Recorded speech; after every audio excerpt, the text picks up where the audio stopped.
आइए जानते हैं इन गेम क्वालिफायर्स में क्या बातें आपको ध्यान में रखनी है। सबसे पहले अगर आपने craftonindiaesports.com पर अपने आप को रजिस्टर किया है तभी आप इन गेम क्वालिफायर्स खेल सकते हैं। ध्यान रहे आपकी उम्र 16 साल के ऊपर होनी चाहिए। बीजीएमआई आईडी की जो लेवल है वो 30+ और आपका रैंक इस सीजन में प्लैट 1 के ऊपर है तो ठीक है, नहीं तो अगर आपका पिछले सीजन भी प्लैट 1 के ऊपर रैंक था तो भी आप इन गेम क्वालिफायर्स खेल सकते हैं। इन गेम क्वालिफायर्स की शुरुआत होने वाली है 25 जन से और वो 2 फेब तक कंटिन्यू किया जाएगा।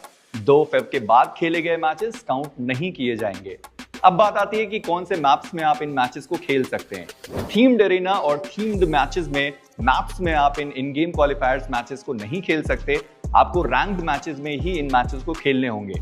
रैंक्ड मैचेस में आप इरांगल, सैनहॉग, मिरामार को थर्ड पर्सपेक्टिव में यानी टीपीपी में खेल सकते हैं। 15 मैचेस में से 10 मैचेस ही काउंट किए जाएंगे। अब सबसे बड़ा सवाल आता है कि किन 4 प्लेयर्स के साथ आप इन गेम क्वालिफायर्स के मैचेस खेल सकते हैं।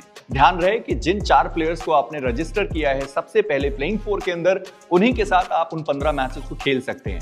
अगर आप सब्स्टिट्यूट प्लेयर के साथ 15 मैचेस में से कोई सा भी मैच खेलते हैं तो वो काउंट नहीं किया जाएगा। अब बात करते हैं कि अगर 2 टीम के बीच में टाई होता है तो कैसे आप आगे जा सकते हैं और कौन सी टीम होगी जो बाहर हो जाएगी।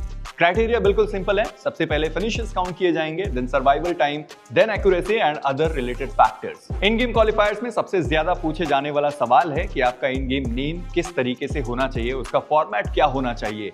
रूल बुक में ये पहले से स्पेसिफाइड है। सबसे पहले आपका टीम नेम आना चाहिए और उसके बाद प्लेयर नेम। इसके बारे में अगर आपको और जानकारी चाहिए तो आप रूल बुक पढ़ सकते हैं। इन गेम क्वालिफायर से 1016 टीम्स आगे बढ़ने वाली हैं राउंड 1 के लिए, यानी कि पूरा मौका है कि आप रियलमी BGIS 2025 का हिस्सा बन पाएं। सारे प्लेयर्स को ध्यान में रखना है कि वो rules and regulation and fair play policies को फॉलो करें। अगर आप इसका उल्लंघन करते हैं तो आपकी टीम को डिस्क्वालीफाई कर दिया जाएगा। इन गेम क्वालिफायर्स के रूल्स एंड रेगुलेशंस को जानने के लिए BGIS 2025 रूल बुक का सेक्शन 13 जरूर पढ़ें। इन गेम क्वालिफायर्स खेलने के दौरान अगर आपने एक बार भी अपने रजिस्टर्ड प्लेइंग 4 के साथ मैचेस स्टार्ट कर दिए तो वो काउंट किए जाएंगे। अगर आपको कोई प्रॉब्लम आती है या आप कोई प्रॉब्लम फेस करते हैं तो आप BGIS 2025 की गाइडलाइंस को पढ़िए और अगर तब भी वो प्रॉब्लम सॉल्व नहीं होती तो सपोर्ट टीम को आप कांटेक्ट कर सकते हैं। ये तो रहे सारे इन गेम क्वालिफायर्स के रूल्स एंड रेगुलेशन, सारे गाइडलाइन। उम्मीद करता हूं कि आपको सारी चीजें समझ में आ गई होंगी और आपसे मैं मिलूंगा सीधा राउंड 1 में। Get ready to make your mark.